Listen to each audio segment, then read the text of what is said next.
তাজা গু না, 3 দিনের বাসি গু খাবে। তারপরে নীল নীল মোটা মোটা মাছি উড়ে বেড়াচ্ছে, সেই গু খা, মাছি সহ খা, কটকট করে শব্দ হবে, ক্রিসপি গু খা। এরকম অপমান না, সেটা তো মোশাররফ বললোই যে আপনারা তো একদম শেষের ওই দৃশ্যের শেষের অংশটুকু দেখলেন। তার আগে আমি ওই স্বাধীন এবং সামিউলকে একটা বড় ধন্যবাদ দিতে চাই। ওরা রাইটার আর কি, এই মানে হুমায়ুন স্যার তো এটা গল্প উপন্যাস, এটাকে তো আবার ডায়লগ সহ প্রত্যেকটা দৃশ্য তো আবার লিখতে হয়েছে।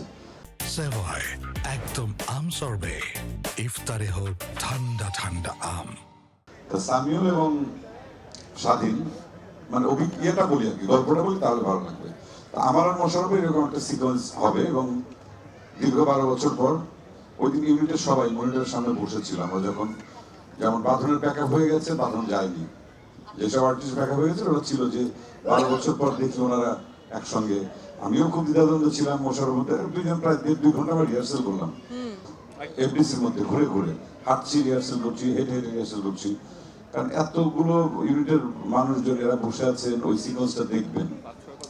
এবং সেটা হচ্ছে আমার করার এখন পর্যন্ত না, তারপরে রেকর্ড আবার ওরা ভেঙে দিয়েছে, সেটা এখন বলছি না, সর্বোচ্চ 5 পৃষ্ঠা, মানে মিনিমাম 5টা মিনিট, এক এক পৃষ্ঠা প্রায় 1 মিনিট করে, এবং পুরো ট্রেন জুড়ে হচ্ছে ওই দৃশ্যটা।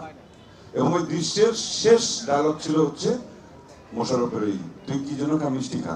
হ্যাঁ, মিষ্টি খা। দেশের সেরা মিষ্টি খা, খাঁটি দুধের মিষ্টি খা, ছানার মিষ্টি খা, এই তো এক টেক। এবং যেটা হচ্ছে যে টোটাল দৃশ্যটা মোটামুটি এক টেকেই ছিল, ফার্স্ট টেকটাই ওকে ছিল, প্রথম টেকটাই। যাক, এর জন্য মোশাররফকে অনেক ধন্যবাদ। এবং পরে তো আমরা মোটামুটি সিকোয়েন্সটা শেষ করার পর আবেগে দুজনকে ধরলাম, জড়িয়ে ধরলাম, দেখলাম যে আমার চোখের নিচে একটু কেমন যেন চিকচিক করছে, মোশাররফ তাকে দেখে ওরও চিকচিক করছে। বুঝলাম যে না, তাহলে একটা ভেতরে ভেতরে কিছু একটা হয়েছে। তার দর্শকরা এটা দেখার জন্য যদি হলে আসেন, আমাদের দুজনেরই ভালো লাগবে, তানিমের ভালো লাগবে, সবাই ভালো লাগবে।